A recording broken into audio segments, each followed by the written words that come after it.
Hello friends, this is Gaurav and welcome to my YouTube channel Lakshya the goal. आज हम देखते हैं नीली अर्थव्यवस्था अर्थात ब्लू इकॉनमी क्या है, इसके बारे में जानेंगे। पिछले एक सालों से ये काफ़ी चर्चा में रहा है और आप न्यूज़ पे देखे होंगे कि 3-4 दिन पहले हमारे प्रधानमंत्री जी ने ब्लू इकॉनमी के बारे में बात की थी और उन्होंने बोला था कि अगर अंडमान निकोबार को विकसित किया जाए तो ब्लू इकॉनमी से अपने देश को काफ़ी फ़ायदा होगा। तो फिर ब्लू इकॉनमी क्या है, ये इतनी चर्चा में क्यों है आजकल, और इससे हमारे देश को क्या फ़ायदा मिलेगा, इसके बारे में आज के हम वीडियो में जानेंगे। तो आइए जानते हैं ब्लू इकॉनमी के बारे में। इसका नाम क्या है? इसका नेम है ब्लू इकॉनमी अर्थात नीली अर्थव्यवस्था। यहाँ पे कलर की बात की गई है। आपको एक गाना याद होगा ना, एक गाना जो बहुत हिट था, आज ब्लू है पानी पानी पानी पानी। तो यहाँ पर हम किसकी बात कर रहे हैं? ब्लू है पानी अर्थात नीली, हम ब्लू इकॉनमी की बात कर रहे हैं ना। तो हम बात करें पानी की, अर्थात पानी कहाँ पे होता है? महासागरों की बात करते हैं। अर्थात जो यह अर्थव्यवस्था है यह किससे रिलेटेड है? महासागरों से रिलेटेड है। ठीक है, इसलिए पहले आइए हम जानते हैं आज कुछ महासागर के बारे में, थोड़ा बहुत हम जानते हैं क्या है। हमें पता है कि जो हमारे महासागर हैं ये विश्व के सबसे बड़े पारिस्थितिकी तंत्र हैं। साथ ही पृथ्वी के 2/3 हिस्सों में फैले हुए हैं। हम लगभग कह सकते हैं 70% के आसपास हिस्सों में ये फैले हुए हैं। और जो महासागर है ये विश्व के जीडीपी में 5% का योगदान देते हैं और लगभग 350 मिलियन हमारे पॉपुलेशन को ये जीविका प्राप्त होती है। किससे? हमारे महासागर से। और इस संदर्भ में जलवायु परिवर्तन, आजीविका, वाणिज्य तथा सुरक्षा संबंधित विभिन्न संभावनाएं एवं चुनौतियां उत्पन्न करते हैं। ये तो रहा हमारे महासागर के बारे में, जो कि इससे हमारे 5% जीडीपी का मिलता है, जो कि पूरे विश्व के जीडीपी का 5% है। और दूसरा इससे क्या है, इससे 350+ मिलियन लोगों को जीविका प्राप्त होता है। अब देखते हैं कि ब्लू इकॉनमी को सबसे पहले किसने बताया था। तो जो ब्लू इकॉनमी शब्द को सबसे पहले एक अर्थशास्त्री थे गुंटर पाउली ने, इन्होंने ही सबसे पहले बार, गुंटर पाउली जी ने ब्लू इकॉनमी के बारे में बताया था। जो जब इनकी एक बुक आई थी the blue economy 10 years 100 innovation and 100 million jobs, जो 2010 में आई थी इनकी बुक, और इसी में इन्होंने बताया था द ब्लू इकॉनमी के बारे में।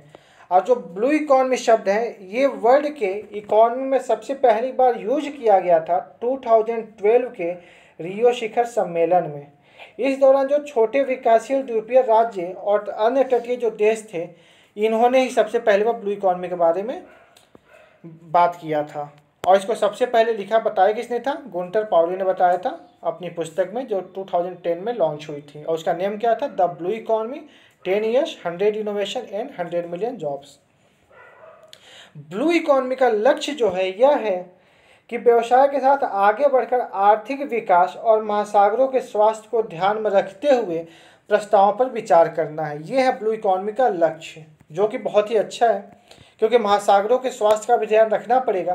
क्योंकि पता है कि आगे पॉल्यूशन बहुत ज़्यादा होता जा रहा है और जो हमारे वाटर लेवल है ये भी काफ़ी इंक्रीज कर रहे हैं, तो इससे काफ़ी आगे खतरा उत्पन्न हो सकता है। इसलिए ब्लू इकॉनमी में बात की गई है महासागरों के स्वास्थ्य की भी।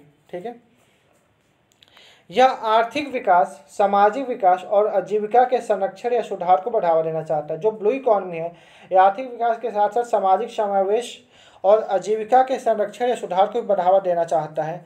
साथ ही साथ महासागरों के तटीय क्षेत्रों का पर्यावरण स्थिरता सुनिश्चित करता है। जो यह है, जो भी तटीय प्रदेश हैं उनकी जो पर्यावरण स्थिरता है उनको भी सुनिश्चित करता है ये। तो हम कह सकते हैं डेफिनेशन के रूप में अर्थात परिभाषा के रूप में, समुद्री रास्तों, नए बंदरगाहों और समुद्री सामरिक नीति के जरिए अर्थव्यवस्था को बढ़ावा देना ही ब्लू इकॉनमी कहलाता है। अभी मैंने बात किया था ना, पानी की बात हो रही है यहाँ पे, जो आज ब्लू है पानी पानी, राइट। और यहाँ पर बात होती है समुद्र की, तो समुद्री रास्ते, यहाँ पे क्या, बंदरगाहों और समुद्री सामरिक नीतियों के जरिए जब अर्थव्यवस्था को बढ़ावा देना होता है उसी को हम ब्लू इकॉनमी कहते हैं। इसीलिए यहाँ पे सबसे जो फेमस है वो है विश्व बैंक अर्थात वर्ल्ड बैंक ने जो इसका डेफिनेशन दिया था। उन्होंने बताया था महासागरों के संसाधनों का उपयोग जब हम आर्थिक विकास, आजीविका तथा रोजगार एवं महासागरीय पारिस्थितिकी तंत्र के स्वास्थ्य को ध्यान में रखकर किया जाता है तो वह नीली अर्थव्यवस्था के अंतर्गत आता है। अर्थात कहने का मतलब ये है कि जब हम महासागरों के संसाधनों का जो हम उपयोग करते हैं जब आर्थिक विकास में, तो जब आजीविका तथा रोजगार जब महासागरों के पारिस्थितिकी तंत्र के स्वास्थ्य को ध्यान में रख करके किया जाता है जो विकास, उसी से हम क्या कहते हैं, नीली अर्थव्यवस्था अंतर्गत उसी के आता है। और नीली अर्थव्यवस्था को हम मरीन अर्थव्यवस्था, तटीय अर्थव्यवस्था या महासागरीय अर्थव्यवस्था भी कहा जाता है। यहाँ से क्वेश्चन जरूर पूछे जाएंगे आपके किसी भी कॉम्पिटिटिव एग्जाम्स में, और यहाँ से क्वेश्चन ये पूछे जा सकते हैं कि ब्लू इकोनॉमी के अन्य नाम क्या हैं, और हो सकता है आपके सामने ऑप्शन दिया गया हो, नंबर 1 मरीन अर्थव्यवस्था, नंबर 2 तटीय अर्थव्यवस्था, नंबर 3 महासागरीय अर्थव्यवस्था, और उसके बाद ऑप्शन दे दें, उसके बाद आपके ऑप्शन दे दें कि ऑप्शन ए फर्स्ट और सेकंड सही है, ऑप्शन बी सेकंड और थर्ड सही है, ऑप्शन सी फर्स्ट सेकंड और थर्ड सही है, और ऑप्शन डी केवल थर्ड सही है, अर्थात महासागरीय अर्थव्यवस्था। तो इसका ऑप्शन क्या हो जाएगा, इसका आंसर क्या होगा आपका कि ऑप्शन फर्स्ट, जो फर्स्ट सेकेंड और थर्ड है वो तीनों सही है, क्योंकि ब्लू इकोनॉमी को ही हम मरीन अर्थव्यवस्था, तटीय अर्थव्यवस्था और महासागरीय अर्थव्यवस्था के नाम से जाना जाता है। आप देखते हैं कि भारत में नीली अर्थव्यवस्था से इसके अर्थव्यवस्था पे क्या प्रभाव पड़ेगा और इससे हमें क्या फ़ायदा मिलेगा। हमें पता है कि जो भारत है अर्थात जो हमारा इंडिया है ये 3 तरफ से पानी से घिरा हुआ है। अगर हम इंडिया के मैप की बात करें तो मैं साउथ का मैप बना रहा हूँ, तब पता है कि इसके एक साइड में बे ऑफ बंगाल है और दूसरे साइड में अरेबियन ओशन है, सॉरी अरेबियन सी है, और नीचे इंडियन ओशन है ना। तो 3 साइड से पानी से घिरा हुआ है, उसके बावजूद जो भारत की तकनीकी प्रगति है और कुशल जनशक्ति है इसकी बहुत कमी है, और इसी वजह से संसाधनों का जो समुद्री संसाधन है इसका उपयोग सही से इंडिया में नहीं हो पा रहा है। अर्थात भारत में ब्लू इकोनॉमी को प्राथमिकता देना हमारे लिए बहुत ही फायदेमंद होगा। तो भारत ब्लू अर्थव्यवस्था को उच्च प्राथमिकता मानती है। भारत सरकार की यह एकीकृत समुद्री विकास कार्यक्रम है जिसे सागरमाला कार्यक्रम भी कहा जाता है, जो सरकार की समुद्री दृष्टि पर केंद्रित है। सागरमाला कार्यक्रम जो है 2015 में इस कार्यक्रम को लॉन्च किया गया था और इसके बारे में बात की गई थी। और सागरमाला कार्यक्रम क्या है इसके बारे में पूरा विस्तार से आपको एक वीडियो बना करके समझा दूंगा। जो विश्व में हमारे जो वैश्विक व्यापार होते हैं उसका 80% किससे होता है, समुद्री मार्गों से ही होता है। और भारत जैसे विकासशील देश में तो यह और भी अत्यधिक है। जैसे अगर हम बात भारत की करते हैं तो भारत के संदर्भ में जो भी हमारे क्वांटिटी होती है, मात्रा के रूप में करें तो 95%, और अगर हम मूल्यों के रूप में बात करें तो 70% जो व्यापार होता है ये समुद्री मार्गों से ही होता है। और इसके लिए हमें भारत के जो बंदरगाह की क्षमता है इसके लिए वृद्धि भी कर रहा है जो भारत है, और इसी के लिए इसने सागरमाला कार्यक्रम भी लाया था, जिससे कि यह बढ़ावा दिया जा सकता है कि अगर हमारे बंदरगाह अच्छे होंगे और ज़्यादा बंदरगाह यहाँ पे विकसित किए जाएँ तो इसमें और ज़्यादा विकास देखने को मिलेगा।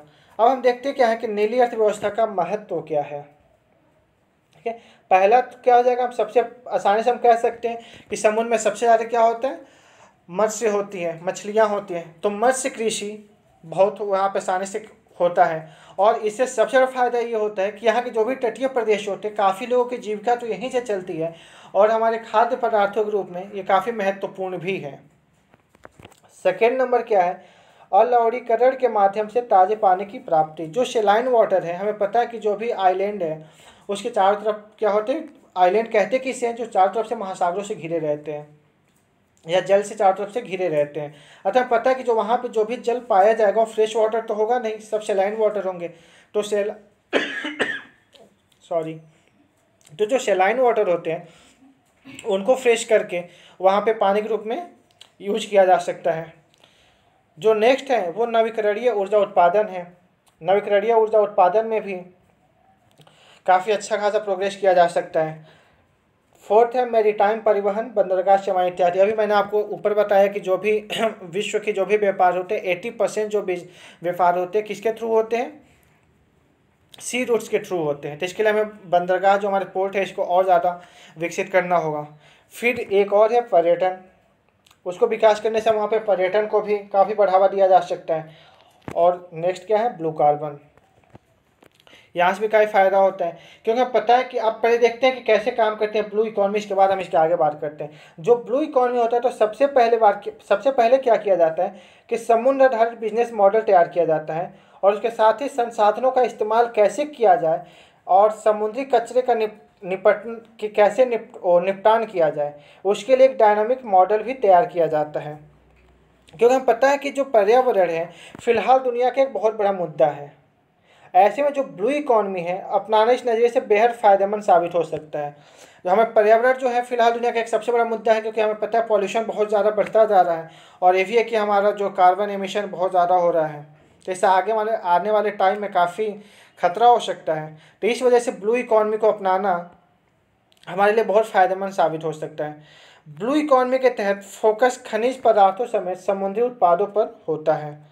समुद्र के जरिए व्यापार का सामान भेजना ट्रकों, ट्रेन या अन्य साधनों के मुकाबले पर्यावरण की दृष्टि से बेहद साफ सुथरा साबित होता है। हम पता है कि अगर हम सामान को, किसी भी वस्तु को जब हम भेजते हैं एक जगह से दूसरी जगह, तो इसके लिए हमें परिवहन की आवश्यकता होती है।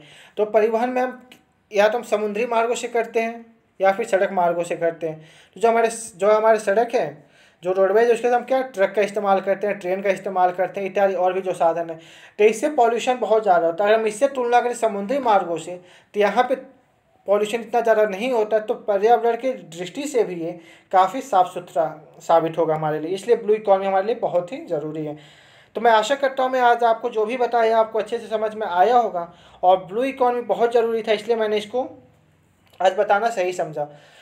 इसको आप लोग सही से पढ़िए। अगर आपको ना समझ में आए तो पुनः एक बार वीडियो रिपीट करके देख लीजिएगा, तो आपको समझ में आ जाएगा। ठीक है, इससे पहले तो आज की वीडियो मैं इसी के साथ कंप्लीट करता हूँ। और मेरे चैनल को प्लीज़, अगर आपको आज वीडियो पसंद आए तो इसको लाइक कर दीजिएगा, चैनल को सब्सक्राइब कर दीजिए और लाइक कमेंट करना ना भूलें। Thank you.